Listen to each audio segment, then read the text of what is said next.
తనది కాని రాష్ట్రమైన తమిళనాడులో ఒక చిన్న రీజనల్ ఇండస్ట్రీగా ప్రారంభమైన టాలీవుడ్ ఈరోజు దేశంలోనే నెంబర్ 1 ఇండస్ట్రీగా మారింది. టాలీవుడ్ నటులను మిగతా అన్ని మూవీ ఇండస్ట్రీలు చిన్నచూపు చూసేవి. భారతీయ చిత్రాలు అంటే కేవలం బాలీవుడ్ అనే చూసేవారు. కానీ నేడు అదంతా తారుమారయింది. ఈరోజు భారతీయ చిత్రసీమ అంటే టాలీవుడ్. నేడు టాలీవుడ్ సినిమా నటులకు జాతీయంగానూ అంతర్జాతీయంగానూ కూడా ఫ్యాన్స్ ఉన్నారు. నాడు తెలుగు యాక్టర్స్ అని పిలువబడేవారు నేడు pan India stars, global stars కూడా అయ్యారు. మరి ఒక చిన్న రీజనల్ ఇండస్ట్రీగా ప్రారంభమైన టాలీవుడ్ నేడు ఇంత గొప్పగా ఎదగడానికి కారణం ఎవరు అనేది ఈ వీడియోలో మనం చూద్దాం. ఈ వీడియో చాలా ఇంట్రెస్టింగ్గా ఉండబోతుంది కాబట్టి చివరి వరకు చూడండి. 4 నేషనల్ అవార్డులు, 5 ఫిల్మ్ఫేర్ అవార్డులు, పద్మశ్రీ, కొన్ని అంతర్జాతీయ అవార్డులు కూడా అందుకున్న టాలీవుడ్కు చెందిన రాజమౌళి ప్రస్తుతం ఇండియాలోనే టాప్ డైరెక్టర్గా ఉన్నారు. ఒకటి కూడా ఫ్లాప్ కాకుండా 12 చిత్రాలు రాజమౌళి గారు చేస్తే అందులో మగధీర ఇండస్ట్రీ హిట్గా నిలిచింది. అలాగే the Baahubali, conclusion, triple R వంటి చిత్రాలు ఇండియాలోనే బెస్ట్ కలెక్షన్స్ సాధించిన చిత్రాలు. మహేష్ బాబు గారితో రాజమౌళి గారు చేస్తున్న SSMB 29 మూవీ బడ్జెటే 700 కోట్లు ఉందంటే రాజమౌళి గారిపై ఎక్స్పెక్టేషన్స్ ఏ రేంజ్లో ఉన్నాయో మనం అర్థం చేసుకోవచ్చు. ప్రభాస్ గారు నటించిన ద బాహుబలి బిగినింగ్ మరియు బాహుబలి కన్క్లూజన్ చిత్రాలు ప్రపంచం మొత్తాన్ని టాలీవుడ్ వైపుకు తిరిగేలా చేశాయి. టాలీవుడ్ స్థాయిని మరో రేంజ్కు తీసుకువెళ్ళింది రాజమౌళి మరియు ప్రభాస్లే. అంతవరకు పెద్దగా గుర్తింపు లేని టాలీవుడ్ స్టార్స్ అప్పటి నుండి పాన్ ఇండియా స్టార్స్గా మారడానికి ప్రధాన కారణం బాహుబలి. అందుకే టాలీవుడ్ గురించి చెప్పాలంటే బిఫోర్ బాహుబలి, ఆఫ్టర్ బాహుబలి అని చెప్పవచ్చు. ఇండియాలో 1000 crore స్టార్ అని ప్రభాస్ గారిని చెప్పవచ్చు. ఎందుకంటే చాలామంది నటులు 100 కోట్ల క్లబ్లోనికి వెళ్ళడానికి అష్టకష్టాలు పడుతుంటే ప్రభాస్ గారు మాత్రం 1000 కోట్ల క్లబ్లోనికి వరుసగా దూసుకుపోతున్నారు. 250 కోట్లతో చేసిన బాహుబలి కన్క్లూజన్ ఏకంగా 1800 కోట్ల వరకు రాబట్టుకోగలిగింది. అలాగే నాగ్ అశ్విన్తో కలిసి ప్రభాస్ చేసిన కల్కి మూవీ కూడా 1000 కోట్ల వరకు బిజినెస్ చేసింది. అలాగే ప్రభాస్ గారి బాహుబలి బిగినింగ్ 600 కోట్ల బిజినెస్ చేస్తే ప్రశాంత్ నీలు ప్రభాస్ గారు చేసిన సలార్ మూవీ కూడా 600 కోట్ల వరకు సంపాదించింది.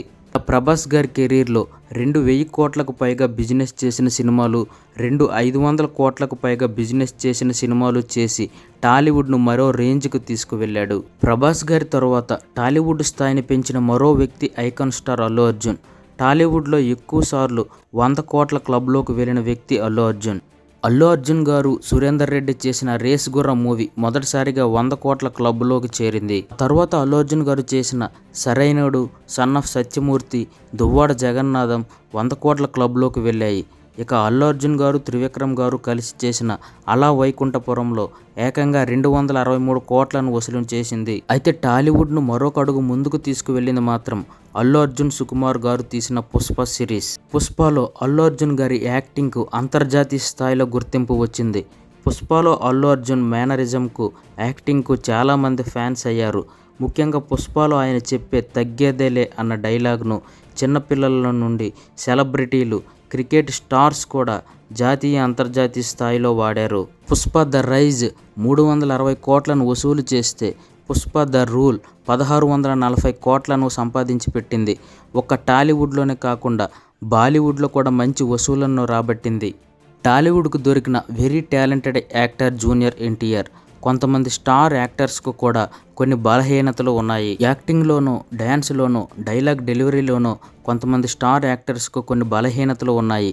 కానీ పాత్ర ఏదైనా, ఎంత పెద్ద డైలాగ్స్ అయినా, ఎలాంటి కష్టమైన స్టెప్స్ అయినా, ఇలా అన్నింటిలోనూ ప్రతిభ చూపగల ఒకే ఒక నటుడు జూనియర్ ఎన్టీఆర్. కొరటాల శివతో చేసిన జనతా గ్యారేజ్తో మొదటిసారిగా 100 కోట్ల క్లబ్లోకి ప్రవేశించిన జూనియర్ ఎన్టీఆర్ ఆ తరువాత వెనుతిరిగి చూసుకోలేదు. జనతా గ్యారేజ్ 131 కోట్లను వసూలు చేస్తే జైలు అవకాశాల్లో 3 విభిన్న రోల్స్ చేసి 128 కోట్లను రాబట్టాడు.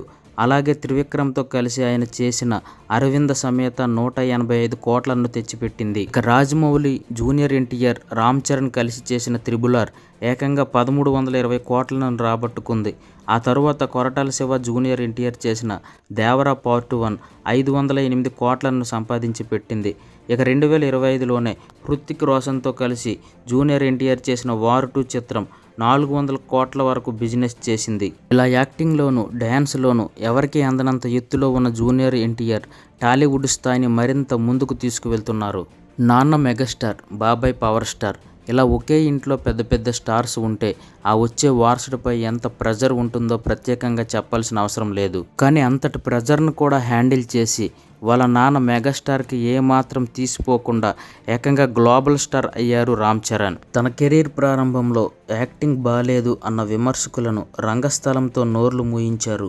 ఇప్పటికీ కొంతమంది స్టార్ యాక్టర్స్ 100 కోట్ల బిజినెస్కు నానా తంటాలు పడుతుంటే 2009లోనే రాజమౌళితో చేసిన మగధీర ఏకంగా 127 కోట్లను రాబట్టి ఇండస్ట్రీ హిట్గా నిలిచింది.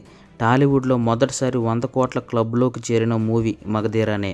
రామ్ చరణ్, సుకుమార్ చేసిన రంగస్థలం చరణ్ కెరీర్నే పూర్తిగా మార్చేసింది.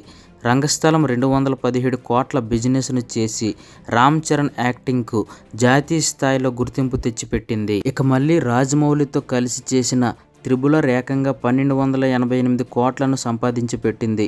త్రిబులర్లో రామ్ చరణ్ పాత్రకు జాతీయ స్థాయిలోనే కాదు అంతర్జాతీయ స్థాయిలో కూడా గుర్తింపు తెచ్చింది. దీంతోనే చరణ్ గ్లోబల్ స్టార్గా మారిపోయారు. ముఖ్యంగా నాటు నాటు సాంగ్కు జూనియర్ ఎన్టీఆర్ పక్కన ఏమాత్రం తీసిపోకుండా డ్యాన్స్ వేసి అందరినీ ఆశ్చర్యపరిచాడు. ప్రస్తుతం చేస్తున్న పెద్ది మూవీపై కూడా భారీ అంచనాలే ఉన్నాయి. ఇండియాలోనే one of the best handsome actor అయిన మహేష్ బాబును బాలీవుడ్ వారు బాలీవుడ్కి ఆహ్వానిస్తే ఆయన చెప్పిన సమాధానం బాలీవుడ్ నన్ను భరించలేదు అని. మహేష్ బాబు గారు శ్రీను వైట్లతో 2011లో చేసిన దూకుడు సినిమా మొదటిసారిగా ఆయనకు 100 కోట్ల బిజినెస్ను తెచ్చిపెట్టింది. ఆ తర్వాత కొరటాల శివతో మహేష్ బాబు గారు చేసిన శ్రీమంతుడు 200 కోట్లను వసూలు చేసి నాన్ బాహుబలి ఇండస్ట్రీ హిట్గా నిలిచింది. మళ్ళీ కొరటాల శివ, మహేష్ బాబు గారు చేసిన భరత్ అనే నేను 220 కోట్లను రాబట్టింది. అలాగే 2019లో వంశీ పైడిపల్లి, మహేష్ బాబు కలిసి చేసిన మహర్షి 200 కోట్లను వసూలు చేసింది. అనిల్ రావిపూడితో చేసిన సరిలేరు నీకెవరు 255 కోట్లను, పరశురామ్తో చేసిన సర్కారు వారి పాట 230 కోట్లను వసూలు చేశాయి. అయితే రాజమౌళితో ప్రస్తుతం చేస్తున్న SSMB 29 మూవీ బడ్జెటే 700 కోట్లు ఉంది. త్రిబులర్ తర్వాత రాజమౌళి చేస్తున్న సినిమా, అందులోనూ మహేష్ బాబు గారు ఉండడంతో దీనిపై భారీ అంచనాలే ఉన్నాయి. అలాగే వీరితో పాటు సీనియర్ నటులైన మెగాస్టార్ చిరంజీవి, నందమూరి బాలకృష్ణ, విక్టరీ వెంకటేష్ లాంటి వారు కూడా టాలీవుడ్ స్థాయిని పెంచడానికి ఎంతో ప్రయత్నించారు. టాలీవుడ్ స్థాయి పెరగడానికి మరొక ప్రధాన కారణం స్టోరీస్. ఒకప్పుడు ఒకేలాంటి స్టోరీస్తో సినిమాలు వచ్చాయి, కానీ నేడు విభిన్న స్టోరీస్తో ముందుకు వస్తున్నారు. అలాగే భారతీయ సాంప్రదాయాలు ప్రతిబింబించే కథలను ఎంచుకుంటున్నారు. దీంతో టాలీవుడ్ మోస్ట్ సక్సెస్ఫుల్ ఇండస్ట్రీగా మారిపోయింది. తేజ సజ్జా లాంటి ఒక చిన్న హీరో ప్రశాంత్ వర్మతో చేసిన హనుమాన్ మూవీ 295 కోట్లను వసూలు చేసింది అంటే క్లియర్గా అర్థమవుతోంది టాలీవుడ్ ప్రేక్షకులకు కావాల్సింది మంచి కాంటెంట్ అని. ఇటువంటి మరెన్నో విభిన్న అంశాలతో మూవీస్ టాలీవుడ్ నుంచి వచ్చి దేశంలోనే టాలీవుడ్ నెంబర్ 1 ఇండస్ట్రీగా చాలా సంవత్సరాలు కొనసాగాలి. ఈ ఛానల్లో ఇటువంటి మరెన్నో ఇంట్రెస్టింగ్ విషయాలు ఎప్పటికప్పుడు వస్తూ ఉంటాయి. కాబట్టి మన ఛానల్ను సబ్స్క్రైబ్ చేసుకోండి.